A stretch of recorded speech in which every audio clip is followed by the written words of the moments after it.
My wife's lover answered my call by mistake. Her secret was exposed. It was a rainy afternoon in the sleepy village of Ashbourne, the kind where the world seems to hold its breath. Simon sat in his car, the windscreen wipers thumping like a heartbeat, dialing his wife Emma's number to check on her after a long day. The phone rang twice, then a man's voice answered, low, familiar, and not his own. "Em, love, you left your scarf at the pub," it said, casual as a summer breeze. Simon's heart stopped. It wasn't a wrong number. It was Oliver, the charming publican from the Black Swan. In that moment, the life Simon thought he knew shattered, and the truth about his wife's secret spilled out like spilled ale on a bar top.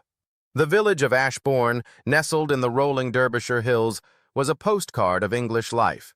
Stone cottages with roses climbing their walls, a church bell that chimed every hour, and the Black Swan pub where locals swapped stories over pints of bitter. Simon and Emma had lived here for 8 years, their cottage on Willow Lane a haven of warmth with its creaky oak floors and Emma's watercolors adorning the walls. They'd met at a village fete, Emma's laugh catching Simon's ear as she judged the best jam competition. She was vibrant, her auburn hair catching the sun, her wit as sharp as the cider they shared. They married in the church, welcomed their son, Charlie, 5 years later, and built a life of small joys. Sunday roasts, walks by the river, Charlie's muddy wellies by the door. Oliver, the landlord of the Black Swan, was a village fixture. With his easy smile and tales of his days as a London chef, he'd turned the pub into the heart of Ashbourne. Simon liked him. Everyone did. Oliver's quizzes on Thursday nights were legendary, and he'd always slip Charlie an extra biscuit when they popped in. Simon never questioned Emma's late evenings helping Oliver with pub events, her phone buzzing with texts she'd laugh off as menu ideas.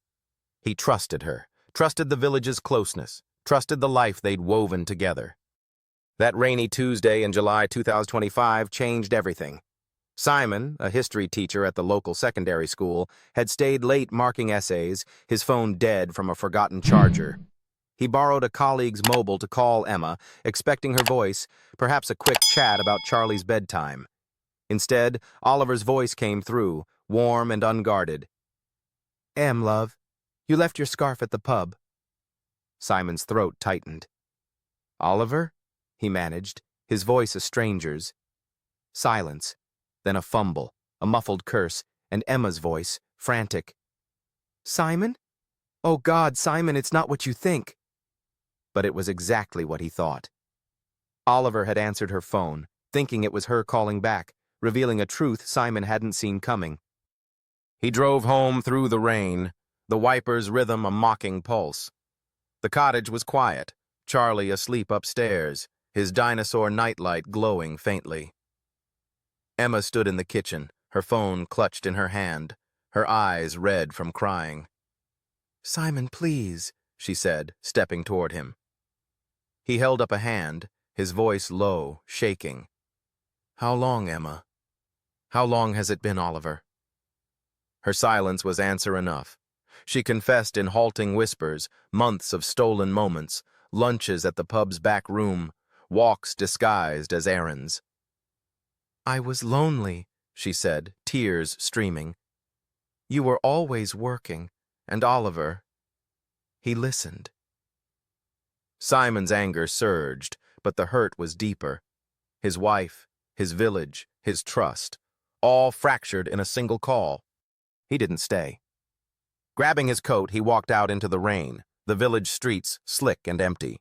The Black Swan's lights glowed in the distance, but he turned away, heading to the riverbank where he and Emma had once carved their initials into a willow tree. The memory stung. He thought of Charlie, his bright eyes and endless questions about knights and castles. How could Emma risk their family? How could Oliver, a man Simon had shared pints with, betray him so casually? X was already buzzing. Village gossip traveled fast, and someone must have overheard Emma's frantic call to Oliver. Posts appeared. "Trouble at the Black Swan? # Ashbourne drama." Simon ignored them, but the sting of public exposure burned. The next day, he confronted Oliver at the pub, its wooden beams and warm fire a cruel contrast to the cold truth. Oliver stood behind the bar, his usual charm gone, his hands fidgeting with a dishcloth. "I'm sorry, mate," he said, his voice low. "It wasn't meant to hurt you." Simon wanted to shout, to upend the bar, but he only stared, seeing the man he'd trusted. "You answered her phone," he said. "You called her love. That's what hurt." He left without another word, the pub's door slamming behind him. Emma begged for forgiveness, promising to end it, to try counseling, to rebuild for Charlie's sake. Simon moved to the spare room, unable to share their bed. Charlie sensed the tension, asking, "Why's Mummy sad?" Simon forced smiles, spinning tales of grown-up worries, hating the lie. The village watched, whispers trailing him at the butcher's, the post office. He and Emma started therapy, her remorse clashing with his pain. Oliver kept a low profile, the Black Swan quieter without his usual crowd. One evening, weeks later, Simon sat by the river, Charlie tossing pebbles into the water. The willow tree's carved initials were faded, but still there. Emma joined them, tentative, her eyes searching his. "I'll keep fighting for us," she said softly. Simon didn't reply, but he didn't walk away. Charlie's laughter, the river's gentle flow, sparked a flicker of hope. Not for the past, but for a future they might salvage. The call had exposed a secret, but it also laid bare a truth. Love, even broken, could be mended, one careful step at a time.